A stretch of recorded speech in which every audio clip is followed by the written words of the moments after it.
La NASA a confirmé quelque chose qui semblait impossible. La sonde Voyager 1 a de nouveau envoyé des informations utiles à la Terre. Mais ce n'est pas seulement une histoire technique. C'est un conte qui se produit aux frontières du connu, où le système solaire se termine et une région commence qui défie notre compréhension. Pendant des décennies, Voyager 1 a voyagé en silence total, traversant dans l'espace interstellaire, un territoire si lointain que même les scientifiques hésitèrent à entendre quelque chose de cohérent de là. À la fin de 2023, ce silence s'est rompu, terriblement.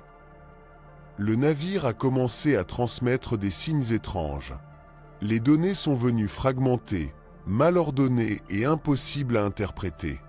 Aucune lecture claire, aucun motif reconnaissable. Pour les ingénieurs sur Terre, c'était comme si la sonde parlait un langage inconnu. Les premières évaluations ont mis en évidence un grave dysfonctionnement interne. Une partie de la mémoire du système de données de vol avait été endommagée. La cause la plus probable était aussi petite que dévastatrice. Une minuscule pièce électronique, la taille d'un ongle, avait été touchée par le rayonnement cosmique. Dans l'espace profond, les particules de haute énergie traversent les circuits, altèrent la mémoire et corrompent l'information. Voyager était toujours en vie et a répondu, mais son esprit a été blessé. Le système a fonctionné, mais de façon erratique. Rien de ce que j'ai envoyé n'a coïncidé avec un format connu. La seule option était extrême, reprogrammer le cœur numérique du navire à une distance de plus de 15 milliards de miles. Le défi était monumental. Voyager 1 a été lancé avec une autre technologie d'âge. Votre système de données fonctionne avec moins de 70 km de mémoire, moins qu'un simple courriel. Le logiciel n'avait pas changé depuis des décennies. Il n'existait pas de système de sauvegarde, de processeur alternatif ou de protocole d'urgence moderne. Juste une sonde solitaire, flottant entre les étoiles et un petit groupe d'ingénieurs sur Terre, beaucoup d'entre eux vétérans de la mission originale. Chaque panneau avait environ 22 heures. Chaque réponse, 22 heures de plus. Toute erreur peut être définitive. Chaque ligne de code doit être traduite manuellement en langage binaire, attribuée à un nouvel emplacement de mémoire et envoyée en fragments soigneusement calculés. Une seule erreur de calcul pourrait faire Terre voyager pour toujours. Ils ont traversé des semaines de tentatives infructueuses. Taisez-vous, brute. Données corrompues. Jusqu'à ce que ça arrive. Un nouveau panneau a été reçu. Les données étaient claires cette fois. Orden. C'est compréhensible. Le Voyager 1 a repris sa voie. La NASA a confirmé l'impensable. Un objet créé par des êtres humains qui a été plus loin de toute autre chose pour envoyer des informations utiles de l'espace interstellaire. Contrairement à tout pronostic, Voyager 1 a réussi à reconfigurer et à continuer à communiquer depuis le bord du vide. Et donc, dans l'obscurité infinie, un vieux vaisseau continue à raconter son histoire. Encore une fois, la compréhension de l'information a atteint la Terre. Contre tous les pronostics, Voyager 1 a réussi à reconfigurer son propre système.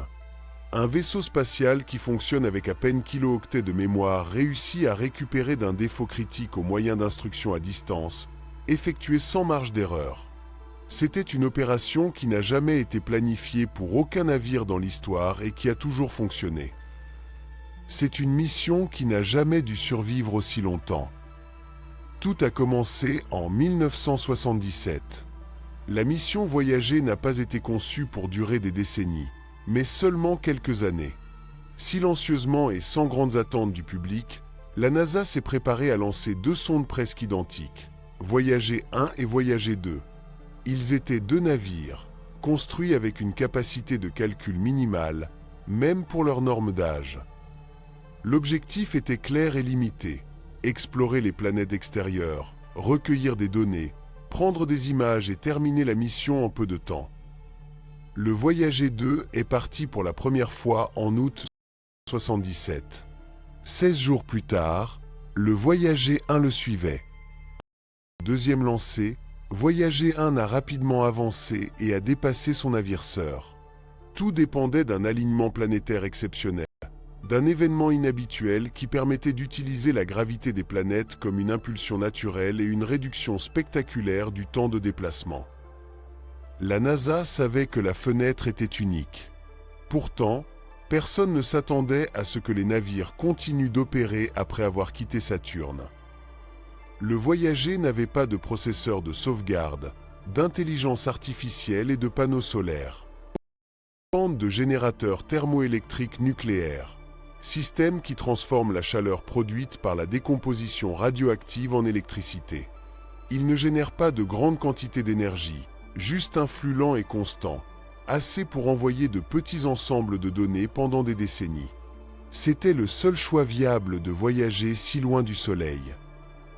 Ce qui a commencé comme un pari risqué a fini par dépasser toutes les attentes.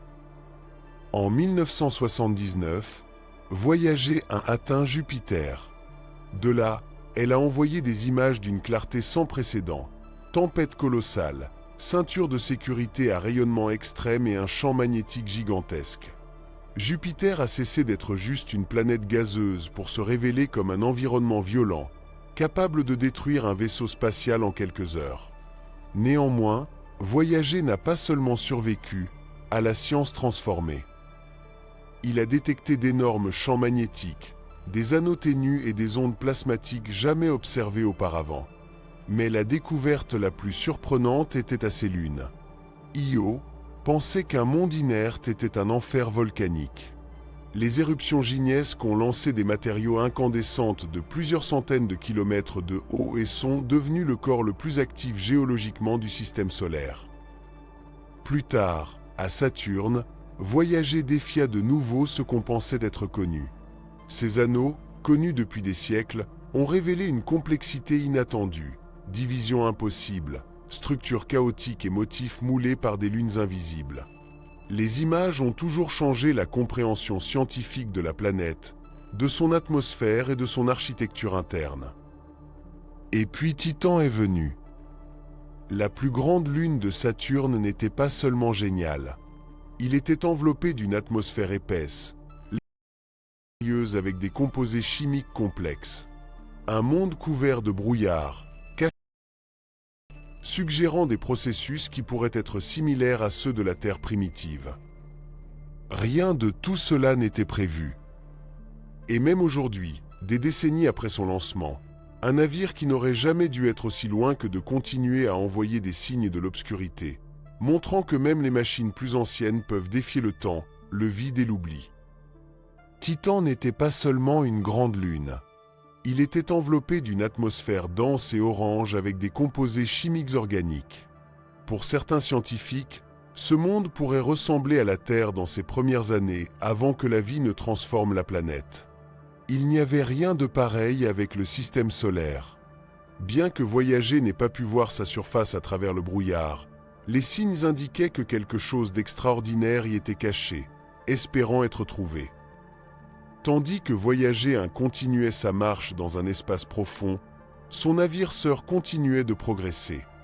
Des années après la date où il aurait dû cesser de fonctionner, Voyager 2 a atteint Uranus. C'était la première et la seule fois qu'un vaisseau spatial s'approchait de cette planète éloignée. Ce que vous avez trouvé bouleversait les scientifiques.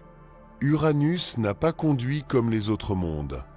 Il était penché de son côté, tournant comme un objet qui se fatigue sans contrôle. Son champ magnétique était chaotique, tordu et déplacé, différent de tout ce qui avait été observé auparavant. Voyager 2 a identifié de nouvelles lunes, trouvé des anneaux sombres et minces presque invisibles, et révélé une planète qui défie les modèles connus. Il semblait calme à première vue, mais sa structure interne racontait une autre histoire. Avec l'achèvement de la mission principale, Voyager a été définitivement orienté vers l'espace interstellaire. Voyager 2, cependant, a pris un chemin plus long, celui qui la conduirait à une destination jamais visitée auparavant. C'est le destin de Neptune.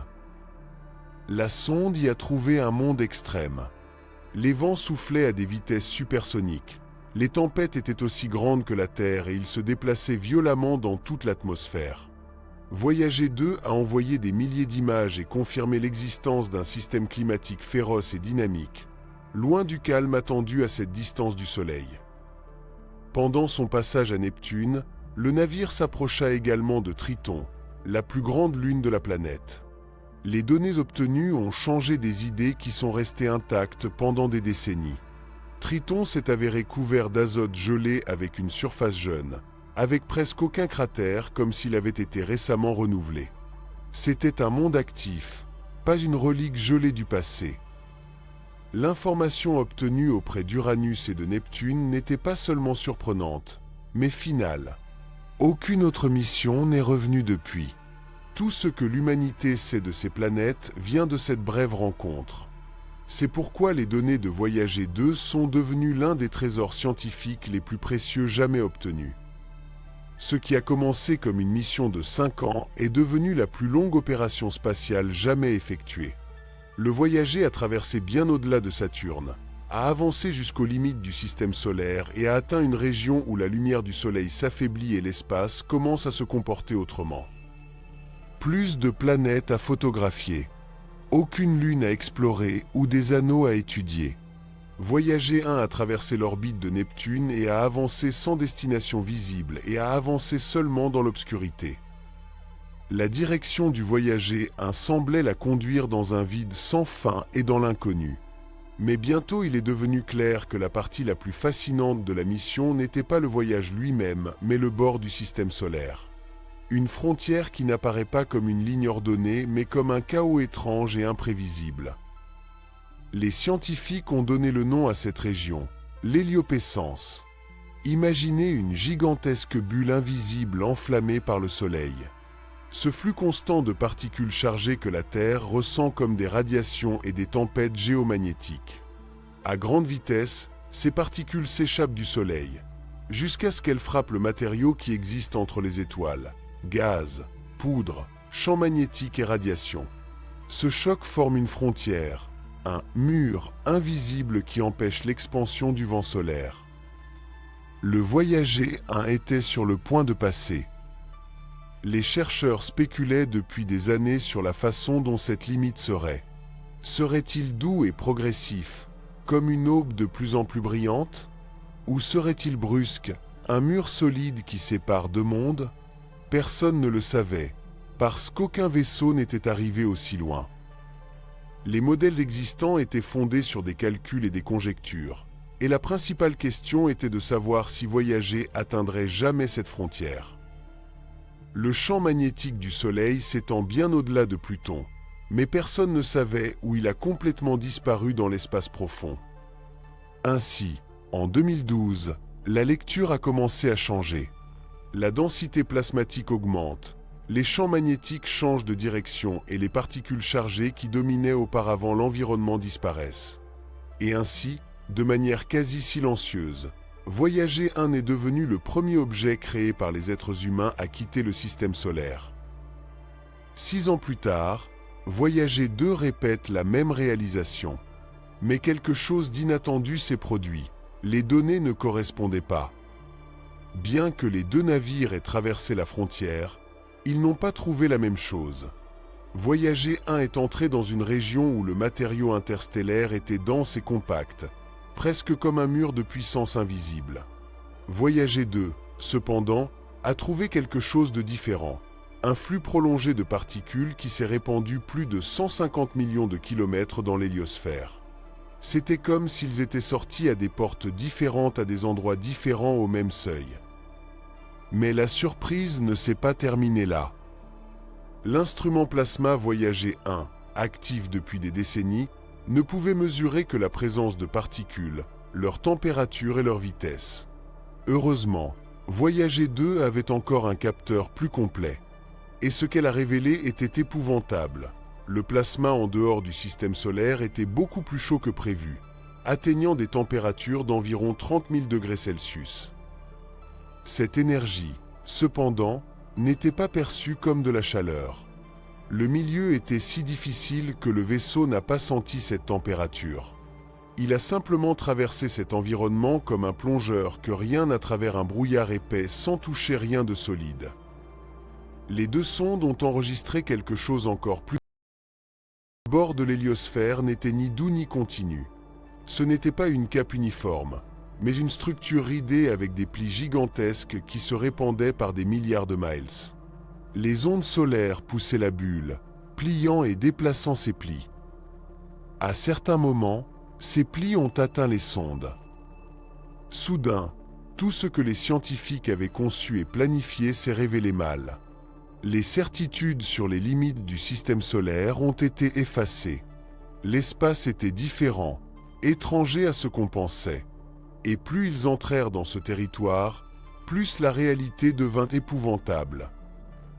Les données du voyager n'ont pas seulement changé notre vision du cosmos. Ils ont également démontré que, même dans un silence plus profond, l'univers garde toujours des secrets qui remettent en question la logique.